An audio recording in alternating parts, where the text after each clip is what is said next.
Paz do Senhor, amados irmãos, eu sou Daniele de Rosivaldo. Eu sou Rosivaldo de Daniele. E somos casados há 15 anos. Temos 2 filhos, a primogênita Ana Liz e o nosso caçula Daniel. E comemorando o mês de maio, o mês da família, nós preparamos uma série especial para você que é casado, você que está esperando no Senhor e você que está aí de compromisso marcado. Tem algo especial esse mês de maio para você. Aguarde. E a senha?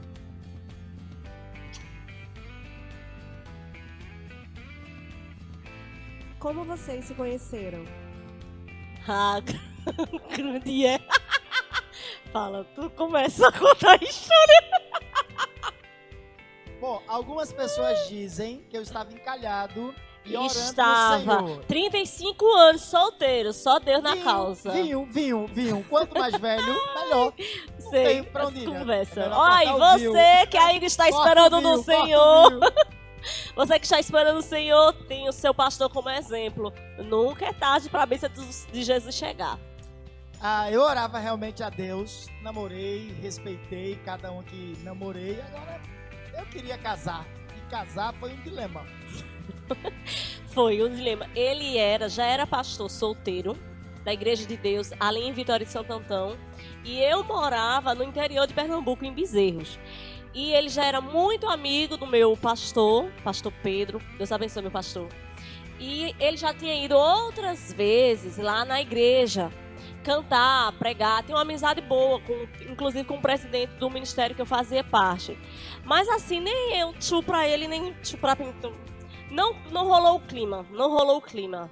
Nessas vezes que ele foi lá na igreja pregar. Até que teve um dia que foi um casamento, em que aí o clima do Senhor, do amor de Deus, inundou nossa vida. Foi num casamento que ele foi, o bicho estava feio, viu, minha gente? Meu marido hoje, ele é um gato. Ele é um gato, mas... Pode mentir? Ele é um gato, mas antes eu estava com a visão a longo prazo. Uma mulher empreendedora com visão a longo prazo. Eu estava... Conte, amor, conte. Bom, eu não lembro dessa parte do feio, né? Porque como é que o feio chamou a atenção sendo feio? Eu não me acho bonito, mas eu era arrumadinho, eu gostava Mulher de me de visão. arrumar. Mas tudo bem. Eu estava realmente assim, solteiro, já tinha um tempo razoável, já uns 6 meses. E fui cantar, a primeira vez eu fui na igreja dela pregar, e eu lembro bem que ela cantou Rose Nascimento, ainda lembro. Não, você não lembra não, depois só que eu tive que dizer a você nem isso lembrava de mim. Não. Vamos lá, deixa eu falar, é minha vez. Você lembrava não. Ela, na verdade, cantou um hino e dizia assim: vai chegar na tua casa o azeite da tua... de Rose Nascimento. Mas não me chamou a atenção, ela pregou, ela deu uma palavra naquele culto, mas não me chamou a atenção. Mas, neste casamento, como eu tive que cantar no casamento de uma amiga dela 2 músicas românticas, sem inspiração no momento, então eu cantei, acho que Marquinhos Gomes, música do Ed Wilson, Nossa Emoção é Nosso Amor, uma coisa assim. Mas aí eu precisei realmente me inspirar. Aí, na inspiração que eu procurava, achei, né, uma moça, cabelinho loirinho, pintado, vestidinho mostarda, sandália dourada, um pouquinho altinha. E ali eu comecei a cantar para ela. Quando eu comecei a cantar, olhando para ela naquele casamento, ela olhou para trás, e sai procurando quem seria que eu estava olhando. E ela viu naquela noite que era realmente para ela que eu estava cantando. Ele Cantei cantou 2 músicas. e me encantou. Olha só. Mas foi depois, durante a recepção, que também foi muita novela, a recepção, mas vamos pular os fatos. Aí nós começamos a conversar. Não esconda os fatos. Não, Vamos lá, não deixa conte, eu falar. não Naquele coloque, dia, não vou coloque colocar nomes. ninguém, não vou colocar ninguém, tá com medo por quê? Veja, eu Não era tem feio, processo, irmãos. viu? Como ela disse, né, eu era feio, mas eu fui surpreendido. No outro dia, em Vitória, a gente estava tendo uma construção, eu estava lá todo melado de cimento, tinha acabado de rebocar uma parede, quando um amigo em comum, meu e dela, ligou pra mim, né, o feio, né? E aí, disse: olha, tu lembra daquela menina? Sim, como é o nome dela? Disse: olha, Dani, é uma amiga nossa. Ela me deu o número dela. Caso você queira ligar para ela, eu tô com o número dela aqui. Então veja, é o feio, né? Que encantou. Sei que ela Eu tava só 2 disse anos. que podia dar o meu número. Eu não disse que você poderia ligar. Eu disse, dei o meu número caso que ele queira, mas não mandei ele mandar você bom, ligar. Podia ser o número do sapato, né? Podia comprar o sapato pra ela. Acho que era isso que ela queria. Ela deu o número dela pra eu ligar. Eu acredito que demorei, acho que uns 15 dias pra ligar. Não, senhor, foi não, viu? Você foi ligeirinho que só, mas ó, a conversa Mas foi, deixia. de fato, ela deu uma deixa e eu não podia deixar. Foi com 8 dias do casamento, começamos a namorar. O negócio é rápido. Ela queria, tá vendo? O negócio é de repente de Deus. Com 8 dias a gente começou a namorar. Tá vendo como é? Foi Com bênção. um mês, nós noivamos. Em maio nós noivamos. Oh, mês de maio, amor, nós Verdade. noivamos. Isso mesmo. Foi em maio que nós noivamos, que foi justamente no almoço do Dia das Mães na casa da minha avó. E com poucos meses, 10 meses tudo, noivado, namoro, nós casamos. Oh! Estamos há 15 anos casados, para a honra e glória do Senhor. Então, eu queria que vocês dessem um conselho, né, para quem tá esperando pacientemente no Senhor. Amor é com você. Eu casei nova, você que esperou pacientemente. Ah, não existe nada melhor do que você estar ocupado nas coisas de Deus. Não sei se você percebeu no primeiro bloco, nós falávamos que eu estava solteiro, mas estava trabalhando na obra do Senhor. Primeiro dia após aquele casamento que eu falei com ela, eu estava exatamente terminando um trabalho na obra do Senhor. Então, assim, primeiro, o jovem solteiro, a Bíblia diz que tem tempo de fazer as coisas para Deus. Então, se você está ocupando-se no Senhor, pode ter certeza que o seu ou a sua vem. Uma outra coisa é o seguinte, tenha muito cuidado. Tem muita gente na sua família, na sua redondeza, próximo de você, que quer sempre o melhor para a sua vida. O que é que você pode fazer para que isso aconteça? Ore a Deus. Não se apresse. Veja, eu casei com 36 anos, 36. E eu lembro bem que eu vi sobrinhos meus casarem muito cedo, eles já eram pais, e eu ficando para trás, cheguei a pensar que talvez não desse mais certo para mim. Lamentavelmente, eu não digo isso com alegria, mas alguns deles hoje estão separados, filhos estão sendo criados por pais. Então, o tempo certo de Deus, ela era mais nova, eu sou mais velho, mas o tempo de Deus chegou e nós nos casamos. E agora eu deixo um conselho para você, menina, mulher, moça. Talvez você tenha se ferido muito, porque eu sei quanto dói término de namoro. Antes de começar a namorar com o Rosivaldo, eu me lembro que eu tinha saído de um namoro. E eu me lembro bem que eu fui no culto matutino, que era de 5 às 6 da manhã.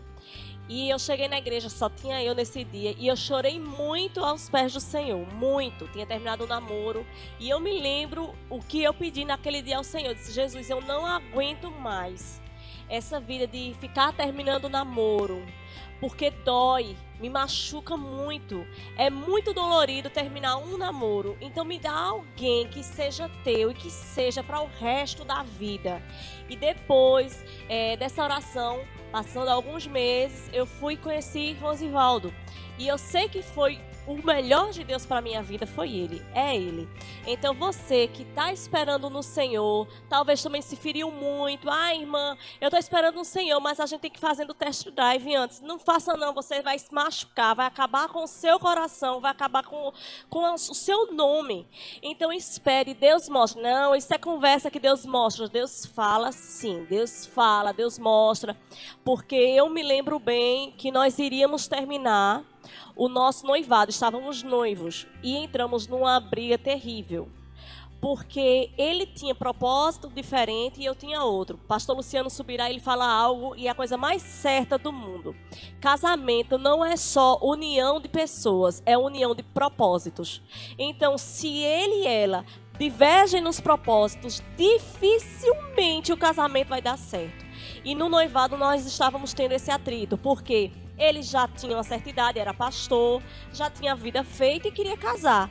E eu não queria casar logo. Eu tinha na época 18, era 19 anos, eu não me lembro bem.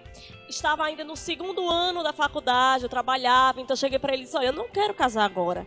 Primeiro eu quero terminar a minha faculdade, quero arrumar um bom emprego, estar estabilizada financeiramente para ir casar. Aí ele disse, não, então a gente vai terminar, porque quem me garante que quando você terminar tudo isso, você vai casar comigo? Então eu vou ter passado aí 4, 5 anos esperando em vão. Então a gente vai terminar. E eu me lembro que foi no dia 15 de novembro. Até fiz uma homenagem para ele, não foi, meu amor? No dia, agora 29 de janeiro, nós fizemos 15 anos de casado. E eu me lembro que no dia 15 de novembro, nós fomos na casa da minha cunhada. Na época ela morava em Barra de Jangada. E nós dormimos lá. Do dia 14 para o dia 15 de novembro. Ele dormiu no quarto com os sobrinhos e eu dormi no quarto com as meninas, com as sobrinhas dele. E eu me lembro que durante essa noite eu não dormi e eu não sabia que também ele não tinha dormido. Ele ficou no quarto orando e eu orando também no quarto com as meninas. Porque nós estávamos certos já que no outro dia iríamos terminar o noivado. Já era certo, olha, a gente vai voltar e a gente vai terminar porque a gente não consegue combinar, concordar com nada. E olha que era o mesmo Deus, era a mesma religião e parece que não fluía, não andava, não ficávamos no mesmo propósito. Quando você pensa, não é crente, prega, tá tudo bem. Não é assim. E eu me lembro que eu passei a noite inteira orando, Jesus, fala comigo o que o Senhor quer que eu faça. Fala comigo como um homem fala com o homem, de forma clara, se é para eu terminar ou se é para continuar. Mas me mostra. E ele também estava orando a Deus nesse propósito e ambos não sabíamos que estávamos orando nesse sentido. Quando foi no outro dia de manhã, tomamos café, chegou um grupo grande de irmãos que nós nem conhecíamos, não sabíamos, não falávamos nada para ninguém. Nem a irmã dele sabia que a gente estava nessa crise. Isso era algo só entre eu e ele. E eu me lembro que a irmã fez, não, vocês vão de moto, então antes de vocês irem, vamos fazer uma oração. E a gente fez uma oração, fiquei longe dele, fez aquele grande círculo, né? Quem é pentecostal sabe. Fez aquele grande círculo, eu fiquei de um lado, que já estava um relacionamento já para acabar mesmo. Já não tinha clima mais nenhum, não. Então eu fiquei de um lado, ele ficou do outro, bem distante. E eu me lembro que começou a orar e começou a fazer os pedidos. E do nada Deus foi e usou a irmã, que não nos conhecia. Ela foi onde eu estava, me pegou pela mão, me colocou no meio lá do círculo. Pegou ele, trouxe, colocou no meio do círculo, colocou a minha mão em cima da dele e disse, sou eu que estou unindo. Estou unindo um ao outro para zelar, para cuidar, para que possam trabalhar na minha obra e ganhar almas para o meu reino. Isso eu me lembro bem. Estou falando contigo como você me pediu, como um homem fala com um homem. E ali eu tinha certeza que era o propósito de Deus. E você pode estar dizendo, mas irmã, a senhora nem gostava dele. Gostava. E posso dizer a você, Deus nesse momento colocou um amor a mais por ele. É algo que eu digo, foi um amor plantado acima por Deus. Quando você vê, quer dizer, plantado por Deus. Quando você vê que há algo que Deus determinou para você, você sente paz. É muito diferente. Por isso, se você está noiva, namorando com alguém durante um bom tempo, seu pai e sua mãe dizem que não dá certo. Muitos dizem, olha, não vai dar certo. Já estão brigando muito durante o namoro e o noivado. No casamento será pior. Então é o momento de você parar e começar a pensar naquilo que você tem planejado. Às vezes você quer algo, mas não é aquilo que Deus planejou para você. É quando casa, aí a culpa é do pastor, a culpa é de Deus, a culpa é de todo mundo, menos sua, que não ouviu Deus falando antes com você. Ah, mas eu quero que Deus venha e faça assim. Deus às vezes já está falando com você há muito tempo, se é para você terminar ou não, e você não está tirando a venda dos olhos para enxergar o que Deus tem falado para a sua vida. É sempre bom, na verdade, orar ao Senhor. E veja, existem algumas coisas simples que você pode perguntar à pessoa antes de casar, aos pais. Geralmente eu perguntava, veja, eu conheci o pastor dela antes de conhecer ela. E eu perguntei ao pastor dela, como é ela como sua ovelha? Quando ele disse que ela abria a igreja 5 horas da manhã, 5h30. 5 da manhã, ela solteira, 18 anos, ia para a igreja orar. Para mim aquilo foi um ponto essencial. De vez em quando tinha 2, 3 idosas, né? Eu conheci uma delas que orava com Dani, então eu já vi que era alguém que orava.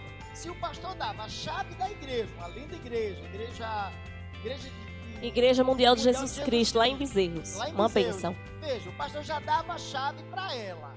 Então o pastor era um ciúme dela, já ficou olhando para mim quando a gente começou a conversar. E minha pastora também, uma bênção, pastora Adelaine. Pastora Adelaine. Então quando Te amo, eu vi Adelaine. o carinho que o pastor e a esposa dele tinham realmente por Dani, eu disse, opa, se ela é uma bênção para o pastor dela, vai ser uma bênção para mim como esposa e como também eu sou pastor, ela vai me ajudar. Em seguida, passei as entrevistas também para os pais. Eu não falava muito com o pai dela é bem direto nas respostas. Um dia. Todo mundo tinha, a gente vai contar essa história aqui. E todo mundo tinha medo, né? Assim, as pessoas se assustavam um pouco, porque ele era muito direto naquele que queria falar. E eu comecei, procurei a mãe dela era pastora, e a gente sabe que pastor às vezes passa algumas perseguições. Então, quando eu vi esse ambiente, é alguém que já sabe que é o pastorado. Então, tudo isso contribuiu. E aí, depois do casamento, desse casamento que a gente cantou, começamos a namorar, tudo direitinho, eu estive na casa dela. Falei com a mãe dela muito assim, preocupada que eu não falasse com o pai, não precisa falar com o pai dela. Aqui quem resolve É porque sou meu eu. pai era muito brabo, cabra macho. Não é porque passava por cima da autoridade do meu pai, não. Brabo, homem. O porque homem era brabo e é era brabo. bem cuidadoso. Só que eu era alguém que morava em Vitória Santo Antão e ia namorar com a filha do camarada. Então eu já tinha falado com a mãe, o namoro já estava oficializado. E um dia, meio-dia, a gente estava lá na casa dela, próximo da hora do almoço. A mãe estava terminando de fazer o almoço. A esposa do pastor, a pastora Adelaine, também esperando a hora do almoço, Dani e a mãe dela, né? Quando de repente chegou o pai dela na hora do almoço, prontamente para almoçar. E quando eu o vi, se eu não tinha falado com ele ainda, vai uma dica para homens. Irmãos, não existe homem mais homem do que homem. Homem é homem. Então o homem precisa simplesmente enfrentar a situação. Quando ele chegou, eu disse a ele, olha, se eu tivesse uma filha, loirinha, bonitinha como a sua filha é, eu não ia ficar feliz em chegar em casa, me permita a expressão com muito carinho, eu disse isso, eu não queria encontrar em casa um negão agarrado com minha filha sem saber quem era. Então, como eu lhe respeito, então eu gostaria de oficializar e pedir sua filha em namoro. E eu lembro bem das respostas deles. Muita gente às vezes vem aqui, não fala comigo, eu acho que você foi o primeiro a ter coragem, e eu fiquei muito feliz com aquilo. E para a glória de Deus, aquela máscara daquele homem durão, na verdade foi extinta, e assim, hoje eu tenho o maior prazer em dizer, ele continua daquele jeitinho que ele é, mas é uma pessoa muito boa, gosto dele. Gosto demais de Rosivaldo, viu? Gosta de mim e eu gosto dele. Dudu é uma bênção, né? Seu José Serafim, meu sogro Dudu é uma bênção. Eu não posso dizer de quem eu gosto mais, só pra minha sogra não ficar com ciúme. Mas meu sogro é uma bênção, então não tenha medo. Eu acredito que todo pai gostaria de ser honrado por um genro que vai respeitar. Ele pediu respeito. No primeiro momento queria algumas demonstrações do meu cuidado com ela. E depois de 15 anos, acho que ele acreditou. Agora ele acredita. Amém. Acredito. Então, outro detalhe aí, você que está pensando em namorar uma menina, lembre-se que você tem um pai ou uma mãe para pedir aí permissão, viu? Esse negócio não é ultrapassado, não, viu? Bom costume nunca é ultrapassado, não. E veja, deu certo e até hoje a gente está aí. É claro que o maior compromisso que um homem tem que ter é com Deus. A mulher do mesmo jeito. Se o compromisso com Deus é maior do que tudo, fica fácil o respeito mútuo entre os dois. Muito bom. Amém, amém, amém.